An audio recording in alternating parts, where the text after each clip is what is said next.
Amém? Glória a Deus, nós dependemos do Senhor, né? Abra sua Bíblia no Evangelho de Lucas, capítulo 24.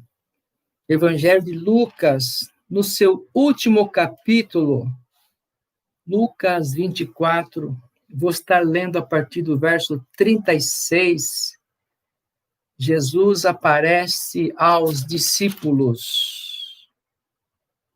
Jesus aparece aos discípulos. Lucas 24, a partir do verso 36, diz assim a palavra do Senhor. Falavam ainda estas coisas quando Jesus apareceu no meio deles e lhes disse: paz seja convosco. Eles, porém, surpresos e atemorizados, acreditavam estarem vendo um espírito. Mas ele lhes disse: por que estáis perturbados? E por que sobem dúvidas ao vosso coração? Vede as minhas mãos e os meus pés, que sou eu mesmo. Apalpai-me e verificai, porque um espírito não tem carne nem ossos, como vedes que eu tenho. Dizendo isto, mostrou-lhes as mãos e os pés. E por não acreditarem eles ainda, por causa da alegria, estando admirados, Jesus lhes disse: tendes aqui alguma coisa que comer? Então lhe apresentaram um pedaço de peixe assado e um favo de mel, e ele comeu na presença deles. Amém? Até aqui. Vamos orar a Deus para que possamos ser abençoados nesta ministração. Paizinho, nós queremos te agradecer por esta hora em que nós lemos a tua palavra, Senhor, e queremos nela meditar, que o teu Espírito Santo, Senhor, que sabe tudo, nos conhece na intimidade, fale conosco poderosamente, segredo aos nossos ouvidos, nas nossas mais íntimas necessidades pessoais, internas. Pai, o Senhor nos sondas. Tem coisas que o outro, nosso próximo, nosso familiar, nosso irmão, nossa irmã, conhece da nossa vida, mas tem coisa que só o Senhor sabe. E colocamos isso agora, nosso coração, diante do Senhor, para que o Senhor nos abençoe nessa ministração. Que não seja eu aqui falando, mas o teu próprio Espírito falando, a começar pelo meu coração. É a nossa oração, meu Deus, no nome santo de Jesus, o nosso Senhor e Salvador. Amém. Amém. Queridos, quero refletir nesta hora sobre este texto muito conhecido. É um texto mais característico lá para Páscoa, né? Mas eu acho que é um tempo oportuno para hoje também. Jesus é a paz que nós precisamos. Ele é a nossa paz. Ele é a nossa paz. E quando nós estamos em meio ao fogo das circunstâncias, né? Essas circunstâncias que são cotidianas, nosso trabalho, em meio a muitas responsabilidades, em meio a muitas cobranças, que tiram o nosso sossego às vezes, e nós nos vemos assim muito preocupados, ansiosos, e achamos que às vezes nós estamos meio assim, quase sozinhos, né? As lutas nos fazem pensar assim. Nós enxergamos as lutas, as dificuldades, elas quase que nos cegam, faz nós enxergarmos menos. As lentes da nossa visão se tornam translúcidas, não são transparentes. E parece que nós não temos condições de resolver algumas situações. Por vezes achamos que a situação seria o final e não temos forças para continuar. Queremos desistir às vezes. Agora, diante disso tudo, irmãos, uma coisa é certa. A ansiedade tem que ser controlada. a ansiedade tem que ser controlada, né? Quem pôde, essa semana mesmo, houve uma palestra ontem, né, para os adultos sobre a ansiedade, o controle dela, as dificuldades nesse momento de pandemia, trazem muitas tristezas para as pessoas. E ela tem que ser controlada para não ser uma antagonista, mas sim uma aliada. A ansiedade todos nós temos. Já afirmei isso aqui várias vezes. Isso faz parte da nossa vida. A ansiedade faz parte da nossa vida. Uns têm mais, outros menos. De qualquer maneira, ela precisa ser controlada. Para que precisamos viver, né? Para isso, às vezes, nós precisamos buscar alguma coisa no externo. Algum auxílio no externo, no fora de nós. Né? Para que, de fato, nós possamos ser auxiliados. Aqui, quando eu falo alguma coisa de externo, para nos auxiliar na ansiedade, nas nossas lutas, não é remédio, não. Né? Mais medicamentos, não é isso que estou falando, não. Você já toma os seus, continua tomando, mas às vezes a gente quer um pouco mais. A gente quer aumentar a dose, a gente quer... Às vezes, basta a gente termos a consciência e buscarmos aí o controle. É uma prática muito comum queremos resolver tudo, ou quase tudo, com alguma coisa de fora, externo. Acho que é mais fácil assim. Não exige muito esforço. Muitas vezes, o interno é que é a solução do que nós estamos vivendo hoje. Ou pelo menos parte dessa solução. Nós estamos mais sujeitos, mais propícios a buscar o externo para nos ajudar. Mas muitas vezes a solução ou parte dela está no nosso interno. Em primeiro lugar, queridos, eu queria, olhando para o texto, ver aquele momento histórico presencial ali dos discípulos no pós-morte de Cristo. Jesus, o amigo deles, o Senhor deles. Não era nada promissor aquele presente. A esperança tinha se esvaído, ido embora, de maneira assim violentíssima. Algo veio, arrancou Jesus da presença deles, o prenderam, massacraram Jesus nas últimas consequências, violentamente. E tem sido assim ao longo da história, com os protagonistas dessas nossas histórias da humanidade. A violência sempre está muito presente. E nós precisamos, então, pensar que essas situações devem nos movimentar. Pensarmos no que levou aquela violência tal, aquele protagonista tal a perder a sua vida, inclusive. Nós temos muitos protagonistas históricos que perderam sua vida, não que tem que ser idolatrado, mas o que levou a isso.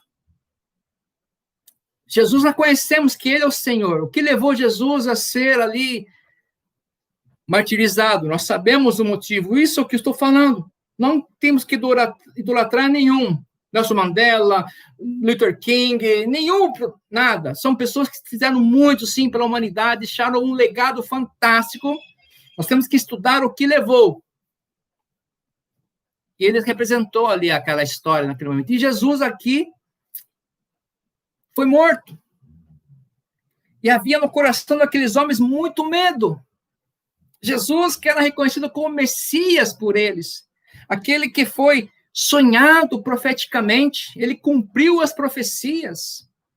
Chegou Deus para vislumbrar um mundo diferente com o seu povo, dar a eles a esperança e até, orgulhosamente, ser um protagonismo sobre o mundo em poder e glória, infelizmente, poder político e glória econômica sobre as demais nações. Porque eles sabiam que era a menina escolhida dos olhos de Deus. E Jesus era o profeta esperado, cantado em valsa, em todos os tipos de louvores e salmos e hinos, ao longo de muitos séculos, e ele veio, encarnou. Aquilo que era esperado pelos discípulos ruiu. Sabe aquela coisa assim que passa pelos dedos, assim, vai embora? Estava certo, seguro, não era isso mesmo, e Jesus foi embora. O sonho que se tornou realidade ruiu. O desânimo, então, tomou conta. Eu não quero aqui falar nada diferente daquilo que o sentimento dos discípulos estavam ali nos dizendo nesse começo do texto. É a humanidade, é a nossa vida ali também com eles. Nós podemos pensar por que eles agiram daquele jeito. É o modo de como nós agimos diante das decepções que sofremos, das lutas terríveis, pesadas, mais fortes que nós, e nós perdemos a guerra e nós nos decepcionamos muito. O chão some, literalmente. Pois o que mais privilegiamos é o mundo externo. Porque nós estamos vendo aquilo que parece que nós temos o controle. Ou que buscamos ter esse controle. E quando perdemos esse controle, nós nos decepcionamos, nos frustramos, nos prostramos, ficamos desolados, tristes, muito tristes. Temos razão de nos sentirmos assim. É a realidade nos afrontando, nos mostrando a sua dura, cruel face da realidade. E ainda mais num mundo que jaz no maligno. Aí, só fecha a porta do caixão, né? Então, o momento histórico, o presente daqueles discípulos não era dos melhores. Vamos ser coerentes? Não era, pelo contrário, estavam ali acuados, com muito medo. Eles já tinham vivido ali dias melhores. Falavam ainda estas coisas quando Jesus apareceu no meio deles. Quando Jesus aparece, muda as coisas. Quem sabe eles não estavam ali conversando antes de Jesus aparecer, contando ali as aventuras que eles vivenciaram nesses 3 anos junto com Jesus, contando ali os milagres, lembrando as suas experiências, né, as curas, as alegrias, as horas de muito prazer ao lado de Jesus. Quem sabe ele lembrando dos muitos pedaços de bolos e pães que comeram nas viagens, das festas, dos vinhos, aquele momento em que a água se transformou em vinho. Muitos milagres aconteceram, coxos andaram, cegos passaram a ver. Mas ao final de cada história, com certeza, vinha tristeza, porque tudo isso acabou. Foi embora. Toda essa alegria foi embora, assim, de maneira muito violenta. É o inimigo que age assim. Ele arranca aquilo que alegra nosso coração de maneira violenta. Ele leva as coisas da gente de maneira violenta para nos estabilizar, sim. Mas Jesus vem e muda essa história. Ele chega, paz seja convosco.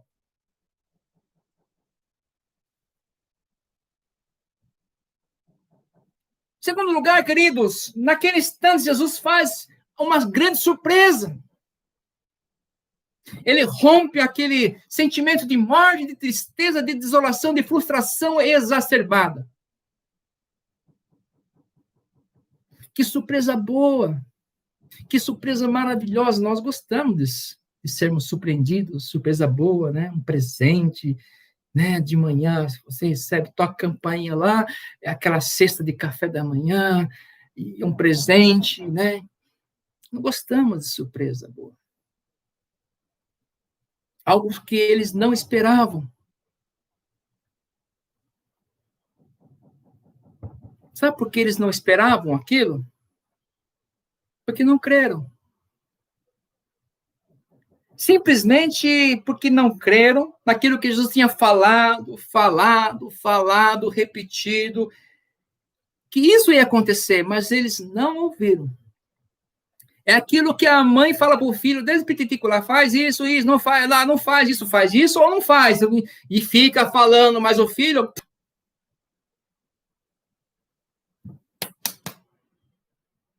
É a sinfonia da mãe. A mãe está falando lá, o filho está só ali, né? E não entra no coração, e é tragédia, viu? A tragédia está escrita. É a mesma coisa que às vezes nós fazemos com a palavra de Deus, com as coisas que vêm do alto. Né? Jesus continua falando em sua palavra a cada um de nós o que vai acontecer, o que está acontecendo. Ele continua falando, nos chamando a atenção. Sabe por que ele continua falando? Como os discípulos estavam sempre olhando para o mundo externo. Jesus sabe que nós olhamos para o mundo externo, às vezes mais do que devíamos. Só olhamos o que está à nossa volta. Nós somos assim. Olhamos muito mais para o externo. E Jesus quer nos tratar a partir do nosso coração, queridos. Do nosso interior. Tem coisa que nós não podemos protelar, deixar para amanhã, porque amanhã pode ser muito tarde, nós temos que pensar no nosso coração, na nossa intimidade, no nosso interior, no cuidar de nós mesmos. E a parte mais importante é a nossa comunhão com Deus. Depois disso, o nosso sistema emocional. Depois a saúde física. E é do interior que flui as coisas mais significativas, mais importantes, e que repercute para o futuro, é do interior, é do nosso interior. Por isso nós precisamos dar uma atenção especial para o nosso interior, para o nosso coração. Por isso precisamos nos ater com cuidado ao nosso interior. Daquilo que temos posto nele, no nosso coração. Porque o próprio Jesus já disse várias vezes, aqui ainda em Lucas, só que no capítulo 6, no verso 45, ele coloca assim, Jesus, o homem bom, do bom tesouro, do coração, tira o bem. O homem bom, do bom tesouro, do coração, tira o bem. Mas o mal, do mau tesouro, tira o mal. Porque a boca fala do que o coração está cheio. Não dá para a gente achar que uma pessoa que só fala besteira, Jesus está lá. Tem coisa boa lá. Não dá. Porque Jesus, na sua palavra, ele sabe o que nós temos, quem nós somos. Ele é o nosso psiquiatra, nosso terapeuta, nos conhece na intimidade, na profundidade. Aliás, antes de nós nascermos, já nos conhecia, o Salmo nos fala isso, conhecia antes do nosso corpo ser formado. Então, o homem bom, do bom que tem no coração, mas o homem mau, do mau tesouro, ter a coisa má. Então, o coração fala, a boca fala que o coração está cheio. O que ele me ensina? Que nós precisamos encher esse nosso coração, esse nosso interior, com a palavra dele, não com as coisas externas. Tem coisa muito ruim aí fora. A árvore e seus frutos. Nós temos que ter as marcas de Cristo, que são os frutos dessa árvore. Nós somos os ramos ligados na videira verdadeira. João capítulo 15. Jesus é a videira, nós somos os ramos ligados a ele. Então nós temos que produzir bons frutos. Boas palavras, porque o nosso coração... Pastor, está difícil a situação. E ficamos só reclamando. Aí Jesus olha assim, eita, só reclamação. E eu falei que vocês iam passar por isso. Jesus nos alertou. Jesus tem nos alertado. E ainda nós não enxergamos e confiamos apenas no externo e culpamos os outros ainda pelas nossas desgraças. E Jesus nos avisou, porque ele nos ama, ele pega na nossa mãozinha, vai por esse caminho aqui. E a gente acha que não é isso não. Precisamos cultivar o nosso coração com todo cuidado e sem reservas naquilo que o Senhor tem nos dito. e com muitas reservas aquilo que o mundo tem a nos oferecer, as ideologias, os caminhos tortuosos. Não viva por aquilo que o mundo está pregando, mesmo, principalmente, se os seus sentimentos corroboram com aquilo que o mundo está pregando, os sentimentos do homem enganoso. Quando falo de internalidade, coração, é o espírito humano que olha para Deus, esse que tem que ser religado ao Espírito Santo de Deus, para que possamos ter vida e vida plena, não a sentimentos que nos enganam, de desejos carnais, e que o mundo prega isso. Cuidado, reservas. Aquilo que o mundo oferece, que às vezes corrobora com os meus desejos. Nós temos que lembrar sempre que o mundo jaz no maligno, é Jesus falando. O mundo é lindo, pastor, é verdade, mas ele quer nos trair também, quer nos levar à perdição. O mundo é lindo, sim, criado por Deus. Mas aqui o mundo que jaz no maligno é o mundo dos pecados, das vicissitudes que nos tiram da presença de Deus. E nos tiram a paz, nos enchem de ansiedade, e no meio das dificuldades nós não chegamos mais nada, ficamos cegos, cheios de escamas, porque nós não olhamos para a palavra de Deus. Vamos cultivar, então, o canteiro do nosso coração para que produza bons frutos, excelentes frutos, frutos suculentos, para que todos possam se aproveitar disso, dos frutos que sairão das nossas vidas, das palavras mananciais de água e de vida que saiam dos nossos lábios. Serão alimentos e esperança para outros. Olhemos aquele grupo de homens e mulheres ali naquele lugar desolador, de tristeza, de desânimo, decepcionados pela morte de Jesus. Precisamos estar atentos no que o Jesus está fazendo. E muito mais naquilo que ele fará. Aleluias. Não mudou nada. Às vezes ficamos só lamentando ali, baixando a cabeça. Às vezes alguém lembra de uma esperança, de uma coisa que Jesus fez no nosso meio. Mas daqui a pouco de novo na tristeza.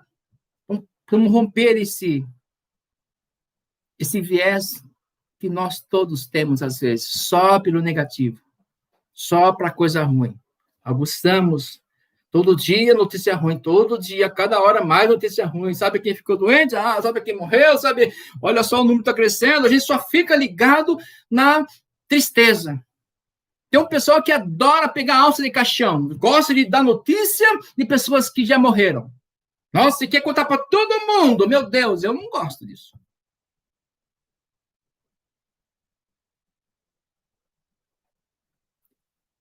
É a coisa de a gente olhar só para coisa ruim. Jesus está falando, olha, calma, isso aqui morreu. Deus é bom. Tudo sob controle. Está doente? Vamos lá. Não tem que se desesperar. É nessa hora que nós vamos quem tem café no bule. Quem tem fé, quem crê em Jesus, porque olha os discípulos.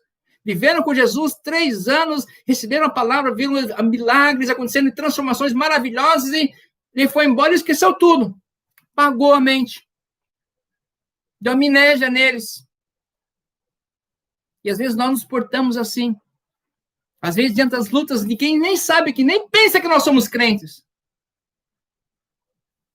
Porque nós temos as mesmas atitudes como qualquer pessoa. E nós que somos lavados no sangue do Cordeiro, glória a Deus, temos que ter atitudes diferenciadas, sabedoria diante das vicissitudes. Homens e mulheres de pequena fé, disse Jesus lá no barquinho. Terceiro lugar, queridos, Jesus quebra aquele clima, aquela tensão. Estava muito ruim, mas Jesus lhes disse, por que estáis perturbados? Verso 38. Porque sobem dúvidas no vosso coração, dúvidas.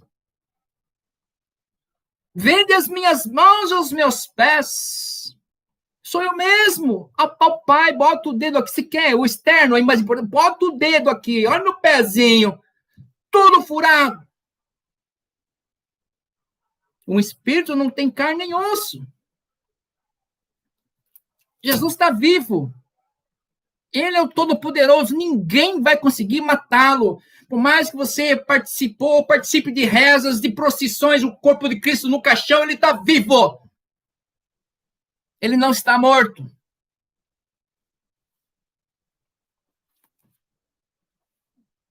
Jesus quebra o clima ruim e já pergunta o que tem algo para comer aí? Voltando ao normal, aliás, ao novo normal de Jesus naquele momento. Ele quebra o clima lá e quer comer alguma coisa, e vamos nos alegrar, eles têm o que? Até uns peixinhos assados aí, e favo de mel, alegria, o mel, o doce, a alegria. Ele quer quebrar o clima, uma vez por todas, daqueles homens tristes, que só ficam olhando a coisa ruim, esquecendo do que Jesus está aprontando ali naquele momento, que é vida plena, abundante, vida eterna, vida diferente de que nós temos hoje. O novo normal. Agora cumprindo a grande profecia, a maior profecia de todos os tempos, é a ressurreição do Cristo Redentor. Ele cumpriu a maior profecia de todos os tempos. Então é tempo de festa mesmo, de alegria. Vamos fazer festa, pega os peixes assados aí, bota aqui o favo de mel, vamos reanimar, alimentar o corpo e animar essa alma. Ele está conosco. Ele voltou e restaurou tudo. Ele está pronto para isso. Jesus tem essa grande força, esse grande poder de restaurar e transformar tudo em nossas vidas. Tudo que parecia não ter mais jeito, nem vida, nem esperança, ele vem e traz tudo a paz. Paz seja convosco. E essa palavra paz no hebraico, shalom, significa muito mais do que ausência de guerras. Ela significa tudo aquilo que nós precisamos, inclusive prosperidade, saúde, esperança, tudo. Pode ser muitas coisas. O judeu, quando ele fala assim, shalom, ele está falando assim, bom dia, boa tarde, Deus te abençoe, você é maravilhoso, você é um abençoado de Deus. Ele está falando tudo isso. É uma coisa que, apesar de 3 letrinhas só na nossa língua, significa tudo. É o próprio Deus encarnado. Shalom com vocês, para vocês. É Deus com vocês. É a shalom conosco. Dizendo assim, eu continuarei com vocês. Caminhando com vocês. Ele quer colocar essa paz no nosso coração, mudar o nosso interior, mudar a nossa forma de pensar, de reagir em meio a tudo. Quem sabe um dia nós aprendamos isso e reajamos da maneira mais propícia ao servo de Deus. Às vezes fico pensando, olhando para os textos da experiência do servo do passado, quando falaram para o servo de Deus assim, olha, nós vamos te matar, ele falou assim, puxa vida, que bom. Morrer é lucro. Viver é Cristo. Morrer é lucro. Porque ele não está olhando para o externo, ele está olhando para dentro dele. Jesus está lá. As marcas de Cristo estão lá. E a paz dele, principalmente, mora. Que excede todo o entendimento humano. Transforma tudo. Não tenha medo de nada. Não devemos temer nada. Nem mesmo a morte. A morte foi vencida por ele. Tem solução para tudo. Até para a morte é só receber Jesus, que acabou a morte. Então não temos que temer nada. Paz seja convosco. E apresentaram ali um pedacinho de pão lá, de pedaço de peixe assado e um favo de mel. E recuperaram as forças e se animaram. Queridos, recupere suas forças. Ele nos anima. Ele se oferece para retomar o caminho com cada um de nós. Ele é a paz que nós precisamos. Ele é a paz. Não deixemos que nada tire isso de nós. Mesmo que a realidade seja difícil mas ele é a nossa paz. Ele vem, quebra esse nosso estigma e fala: paz seja convosco. Que Deus nos abençoe. Amém.